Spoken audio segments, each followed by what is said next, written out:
예레미야서 20장 7절에서 12절, 예레미야서 20장 7절에서 12절까지입니다. 네, 다 찾으신 줄 믿고 교독하시도록 하겠습니다. 마지막 절은 같이 읽겠습니다. 여호와여, 주께서 나를 권유하심으로 내가 그 권유를 받았사오며 주께서 나보다 강하게 이기셨으므로 내가 조롱거리가 되니 사람마다 종일토록 나를 조롱하나이다.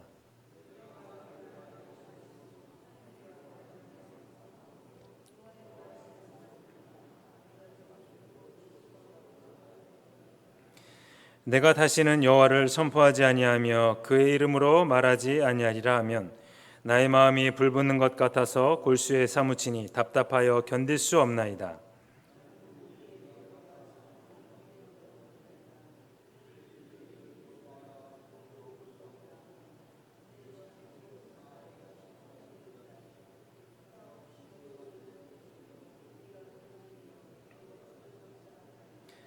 그러하오나 여호와는 두려운 용사 같으시며 나와 함께 하심으로 나를 박해하는 자들이 넘어지고 이기지 못할 것이오며 그들은 지혜롭게 행하지 못함으로 큰 치욕을 당하오리니 그 치욕은 길이 있지 못할 것입니다. 같이 읽겠습니다.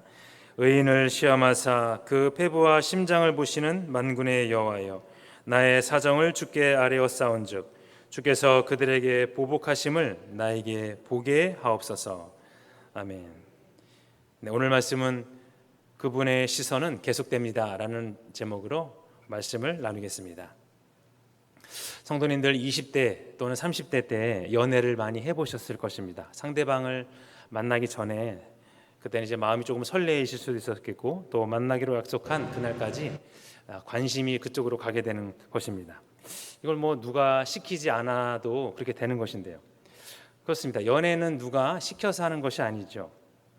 근데 연애 말고도 내 마음이 쏠리는 곳, 그것에 대해서 관심과 사랑이 가는 건 지극히 당연한 것이고 자연스러운 것이죠. 뭐 이런 것입니다. 어떤 사람이 이제 등산에 취미가 있다고 할 때 이제 그 사람은 등산하기 전 일주일 전부터 그 산에 대해서 계속 생각하는 것입니다. 그 생각이 가득 차 있는 거죠. 또 이제 독서에 취미가 있다 이러신 분들은 뭐 일과 시간 이후에 일과 시간 동안에 오늘 무슨 책을 읽을까 그 책에 대해서 계속 관심을 갖게 됩니다. 또 직장인들은 휴가철이 되면 뭐 휴가 가기 한 달 전부터 휴가에 대해서 계속 생각을 하게 되는 것입니다. 맞습니다. 근데 하나님은 이런 취미나 이런 것들이 있으신 분이 아닙니다. 뭐 사람들처럼 등산이나 독서, 연애 이런 것을 하시는 것은 더더욱 아닙니다. 그런데 한 가지 하나님은 하시는 일이 있는 것입니다. 바로 인간에 대한 끊임없는 시선을 그리고 관심과 사랑을 주고 계시다 이것입니다. 사람은 참 고독하다고 합니다. 친구가 있어도 고독하고 또 몸과 마음이 힘들 때는 더 고독함을 느끼게 되는 것입니다. 그래서 우리에게 채워지지 않는 어떤 그런 것들이 있다고 합니다. 사람의 힘으로는 얻을 수 없는 것들이 그것인데요. 그러나 성경은 채워지지 않는 곳에 하나님으로 채우라 이렇게 말씀하고 계십니다. 오늘 본문 7절에 보니 예레미야 선지자가 고뇌하는 장면이 나옵니다. 하나님의 명령에 순종하여 선지자가 된 예레미야였는데요. 그러나 많은 사람들의 비난과 조롱으로 견디기 힘든 상황이 되었습니다. 맞습니다. 그를 도와줄 사람은 없었습니다. 회개하고 주님께 돌아오라고 유다 백성에게 얘기하니까 유다 백성이 들은 척도 안 합니다. 많은 사람들이 그를 비난했고 그렇습니다. 그렇지만 어쩔 수 없이 예레미야를 도와주실 분은 바로 하나님밖에는 없었다는 것입니다. 그래서 말씀에 순종하는 것은 바로 하나님만을 믿고 가는 것입니다. 그래서 우리는 가끔 이렇게 뒤처질 때가 있습니다. 왜일까요? 바로 우리가 이것을 하나님께 가기 위해서 믿음으로 가야 되기 때문입니다.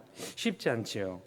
재물이나 내가 가진 지식으로 그것을 의지하여 간다면 그보다는 쉬울 것입니다. 그러나 재물이나 내가 가진 지식을 의지하여 가는 것은 올바른 삶이 아닙니다. 상 주시는 그분만을 바라보고 나아가야 합니다. 그래서 주님께 위로받아야 된다는 것입니다.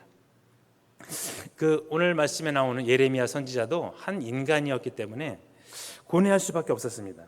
그는 사실 선지자가 되기 싫어했습니다. 그러나 하나님의 관건적인 명령은 그를 선지자로 쓰임받게 만들었습니다. 그런데 불평이 있었습니다. 너무 힘들었던 것입니다. 그러나 하나님에 대한 믿음이 있었기 때문에 그 길을 간 것입니다. 그러나 그 예레미야는 처음부터 부딪혔습니다. 사람들이 비난했습니다. 그런데요, 바울도 그랬습니다. 오늘 사도행전 16장 6절에 보니까요, 밤에 환상이 바울에게 보이니 마게도냐 사람 하나가 서서 그에게 청하여 이르되 마게도냐로 건너와서 우리를 도우라 하거늘. 네, 환상을 봤습니다. 바울이 마게도냐로 가라, 거기서 복음을 전하라, 이렇게 음성을 들었습니다. 그것이 하나님의 음성인 줄 알고 순종했는데 결과적으로 보면 거기서 기다리는 것은 바로 극심한 방해와 핍박이었습니다. 또 있습니다. 모세는요, 하나님의 명령을 듣고 바로 앞에 나아가서 백성들을 구원하려고 했습니다. 그러나 바로의 방해에 부딪혀 상황이 악화되고 오히려 그것을 이기지 못했던 백성들은 모세에 대해 원망과 불평을 합니다. 그래서 또 이제 모세가 예레미야처럼 하나님께 원망을 하는 장면도 보게 됩니다. 이번에 마지막인데요, 사도행전 7장 5절입니다. 그러나 여기서 발붙일 만한 땅도 유업으로 주지 아니하시고 다만 이 땅을 아직 자식도 없는 그와 그의 후손에게 소유로 주신다고 약속하셨으며, 아브라함이 이제 갈대아 사람의 땅을 떠나 하란에 거하다가 그의 아버지가 죽음에 하나님이 거기서 다시 옮기셨는데 그 땅에서도 발붙일 땅을 주지 않으셨습니다. 하나님께서 얼마나 힘들고 외로웠을까요? 그 외로움은 그러나 변해서 기쁨으로 변했다, 이것입니다. 그래서 순종은 이제 내 중심에 하나님이 계셔야 할 수 있는 것입니다. 그래서 아브라함이 참 대단하다, 저는 이렇게 생각합니다. 그러나 이 순종이 내 능력 밖으로 해야 할 순종도 있는 것이죠. 물론 이것은 사람이 감당할 수 없는 순종입니다. 예를 들면 이제 예수님께서 겟세마네 동산에서 기도하실 때 땀방울이 핏방울이 되도록 그렇게 기도하시고 순종을 결심하셨던 그런 장면을 우리가 보게 됩니다. 그러나 이것은 누가 가능케 했냐면 바로 하나님이 가능케 했다는 것입니다. 또 우리에게는 각자 가지고 있는 사명이 있습니다. 각자 다르죠. 그러나 사명의 목적은 똑같습니다. 하나님께 영광인데요, 그 길을 가려는 시간에 몰려오는 외로움과 환난이 기다리고 있는데요, 그것이 우리의 발목을 붙잡습니다. 또 어렵게 합니다. 그런데 순종할 때 좋은 일이 일어나는 것이 아니라 오히려 어려운 일이 생기게 됩니다. 그래서 나 혼자 가는 것 같고 도와주지도 않는 것 같지만 하나님이 계시죠. 오늘 본문에 보니 예레미야가 쉽지 않았다는 것입니다. 더 깊숙이 들어가 보면 예레미야의 고뇌입니다. 잘 보면 예레미야의 혼자만의 싸움이었습니다. 그러나 그 뒤에는 하나님이 계셨는데 오늘 9절입니다. 내가 다시는 여호와를 선포하지 아니하며 그의 이름으로 말하지 아니하리라 하면 나의 마음이 불붙는 것 같아서 골수에 사무치니 답답하여 견딜 수 없나이다.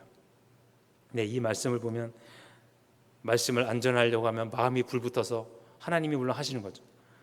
맞습니다. 예레미야는 결코 외로운 사람이 아니었다는 것입니다.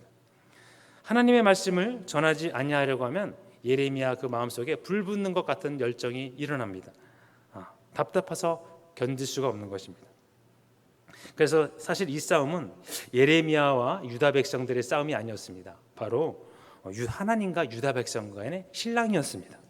그러니 사실 아무 걱정하지 않아도 되는 문제였습니다. 그래서 예레미야는 불평했지만 하나님은 웃고 계셨다는 것입니다. 우리도 이런 고뇌를 자주 하게 됩니다. 물론 이제 정도의 차이가 있을 것입니다. 다른 사람은 그냥 사는데 나는 왜 이렇게 예배해야 되나? 최첨단 신기술이 나오고 있는 이 시대에 나는 왜 골방에서 기도해야 되는 것인가? 나는 왜 이렇게 추운데 전도해야 되고 나는 왜 이렇게 더운데 전도해야 될까? 누구도 알아주지 않는데 많은 생각들이 있습니다. 예레미야만 고뇌한 것이 아니라 성도님들과 저도 고뇌하게 되는 거죠. 그러나 하나님과 우리들은 연결되어 있는 것이 있습니다. 바로 그 믿음이라는 것입니다. 믿음은 우리와 하나님을 연결하는 끈입니다. 하나님은 이런 생각을 하실 것입니다. 얘야, 너하고 나는 믿음으로 연결되어 있다. 믿고 따라오길 바란다. 처음에는 좁은 길일지 모르지만 나중에는 넓은 길을 너에게 보여주고 싶구나. 그런데 내 말을 듣지 않으면 처음에는 넓은 길 같지만 나중에는 좁은 길을 만나게 된단다. 나를 따라오라. 이렇게 말씀하시지 않을까 생각합니다. 사실 믿는 많은 분들은 어느 정도는 주님의 말을 계속 듣습니다. 믿음의 차이에 따라서 정도의 차이가 있겠죠.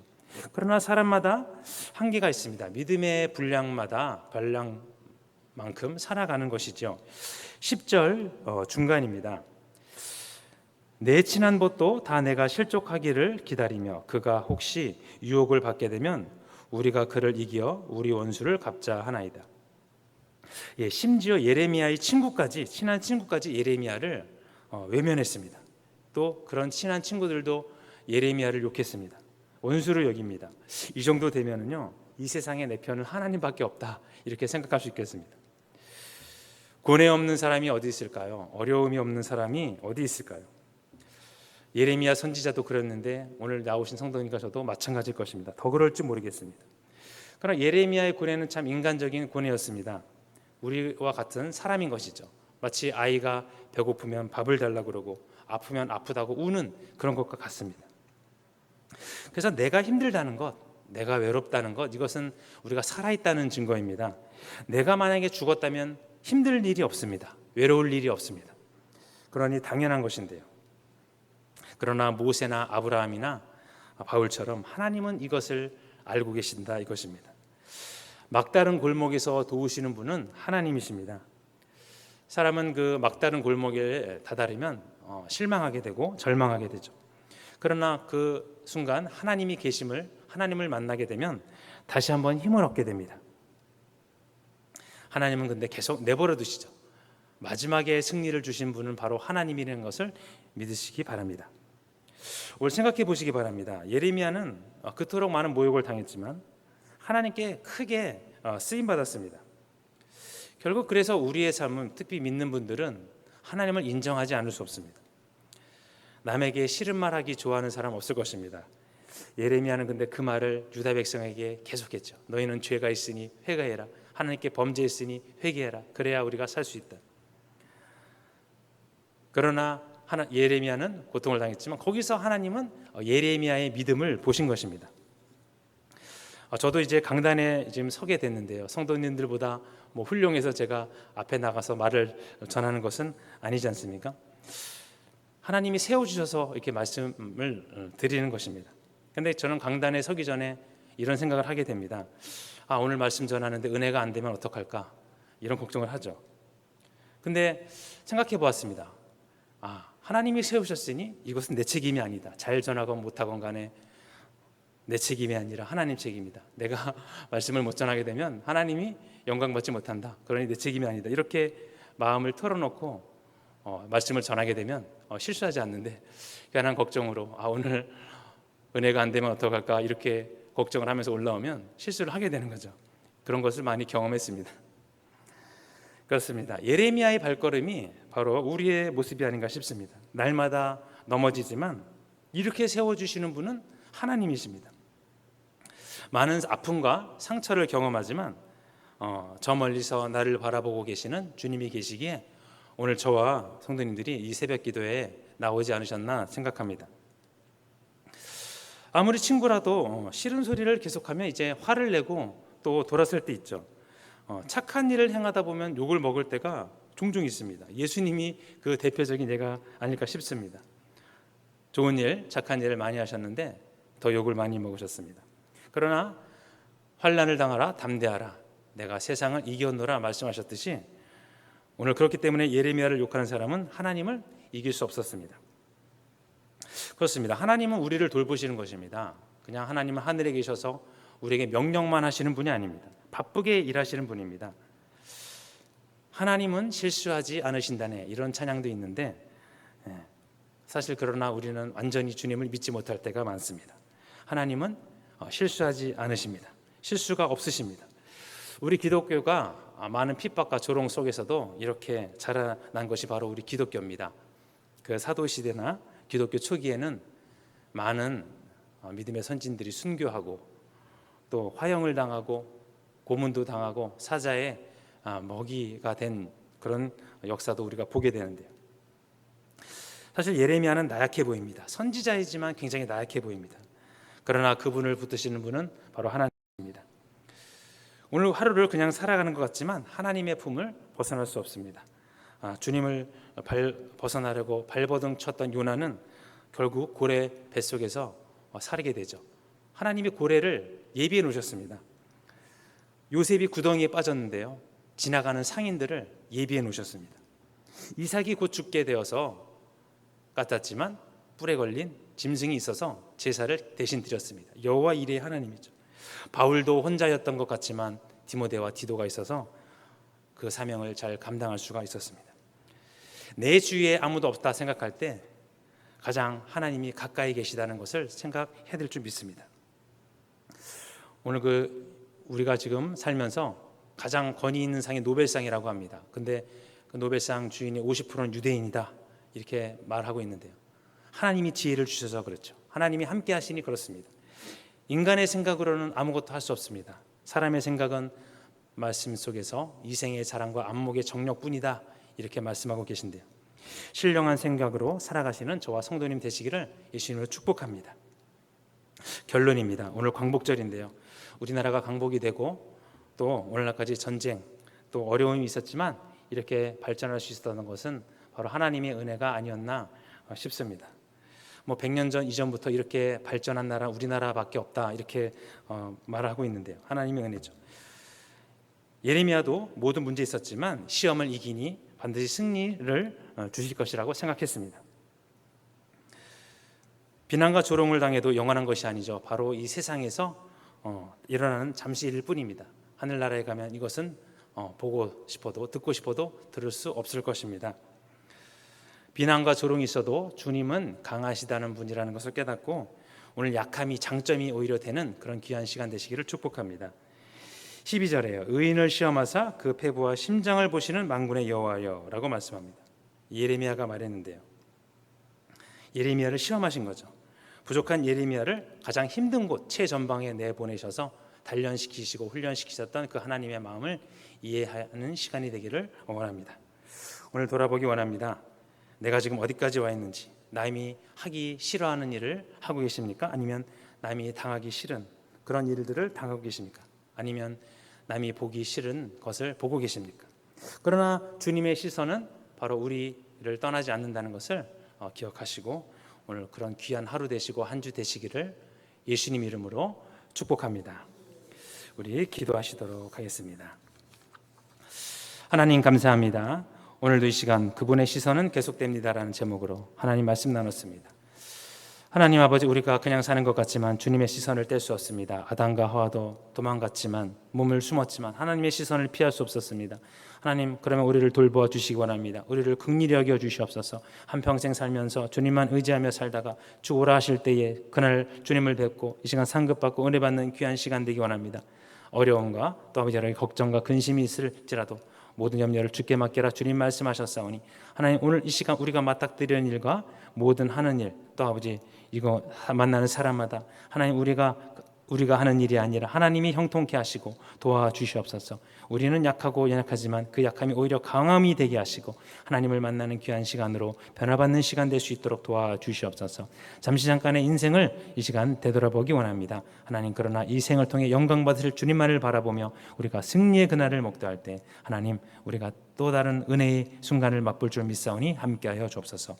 특별히 오늘 이 시간 아버지 헌물 드리는 귀한 손길을 있으십니다. 하나님 기억하여 주시고 아버지 그 가정과 자녀분과 딴 모든 하는 일에 아버지 간섭하여 주셔서 하나님, 오늘도 이 시간 그분의 시선을 계속된다는 그 아버지의 믿음의 말씀을 붙잡고 오늘 이 시간도 하나님과 교통하는 귀한 그런 분들 되실 수 있도록 주께서 도와주시고 30배 60배로 함께하여 주시옵소서.